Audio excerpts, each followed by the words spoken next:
മാന്യസദസ്സിന് വന്ദനം. സൂര്യനസ്തമിക്കാത്ത ബ്രിട്ടീഷ് സാമ്രാജ്യത്തിന്റെ അരമനയിൽ കടന്നു ചെന്ന് ഇന്ത്യ സ്വാതന്ത്ര്യത്തിന്റെ അനന്ത വിഹായസിലേക്ക് പറന്നുയർന്ന സുവർണ ദിനമാണ് 1947 ഓഗസ്റ്റ് 15.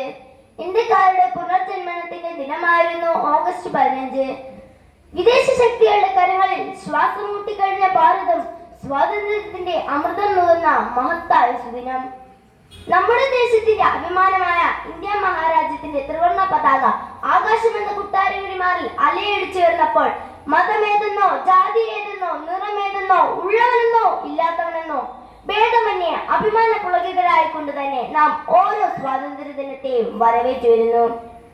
ഈ അമൂല്യ നിമിഷത്തിന് വഴിയൊരുക്കാൻ പ്രയത്നിച്ച ഒട്ടനവധി മഹത്വ്യക്തികളുടെ ജീവിതവും നിതാന്ത പരിശ്രമവും എന്നുമെന്നും നമ്മുടെ സ്മരണകളിൽ ഉയർത്തിക്കൊണ്ടുവരണം.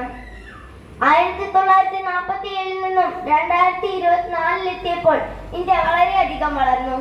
ശാസ്ത്ര സാങ്കേതിക മേഖലകൾ, പ്രതിരോധം, വിദ്യാഭ്യാസം എന്നിവയിലെല്ലാം ഇന്ത്യ മുന്നേറുന്നു. ചന്ദ്രയാനും മംഗളയാനും അവയുടെ നേർക്കാഴ്ചകളാണ്. ചന്ദ്രയാൻ 3 വിക്ഷേപണത്തോടെ നാം അഭിമാന നേട്ടത്തിന്റെ അനന്ത വിഹാരത്തിലേക്ക് കുതിച്ചുകൊണ്ടിരിക്കുന്നു. ലോകത്തിലെ ഏറ്റവും വലിയ ജനാധിപത്യ രാജ്യം എന്ന ബഹുമതിയോടെ ലോകരാഷ്ട്രങ്ങൾക്കിടയിൽ നമ്മുടെ രാജ്യം തലയുയർത്തി നിൽക്കുന്നു. എന്നാൽ ഞാനൊന്ന് ചോദിക്കട്ടെ, ഈ സ്വാതന്ത്ര്യം അതൊരു മിഥ്യ മാത്രമാണോ?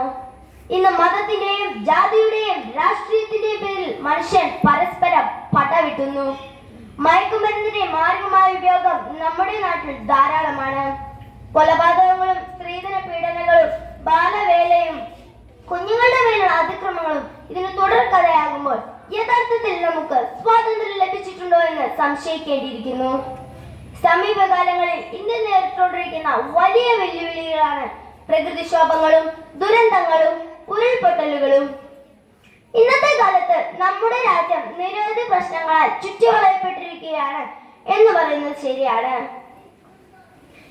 പക്ഷേ നമുക്ക് പ്രശ്നങ്ങളുണ്ടെങ്കിലും അവ പരിഹരിക്കാനുള്ള ശേഷിയുണ്ടെന്ന് നാം ഒരിക്കലും മറക്കരുത്. എല്ലാ ശേഷികളോടും കൂടി നാം മുന്നേറിയാൽ ഇക്കാണുന്ന പ്രശ്നങ്ങൾക്കെല്ലാം പരിഹാര മാർഗം നാം കണ്ടെത്തും.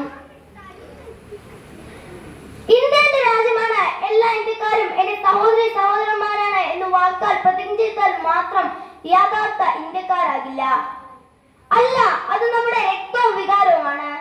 2047 ഇന്ത്യ സ്വാതന്ത്ര്യത്തിന്റെ 100ാം വർഷം ആഘോഷിക്കുമ്പോൾ ഇന്ത്യയെ കുറിച്ചുള്ള എന്റെ കാഴ്ചപ്പാട് അല്ല, ഓരോ ഭാരതീയ കാഴ്ചപ്പാടും ഇതായിരിക്കണം.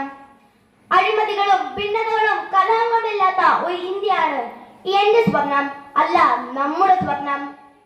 ഉന്നത വിദ്യാഭ്യാസം സൗജന്യമായിരിക്കണം. സാമൂഹികം, സാമ്പത്തികം എന്നിവയുടെ വിവേചനമില്ലാത്ത രാജ്യമാകണം നമ്മുടെ ഇന്ത്യ.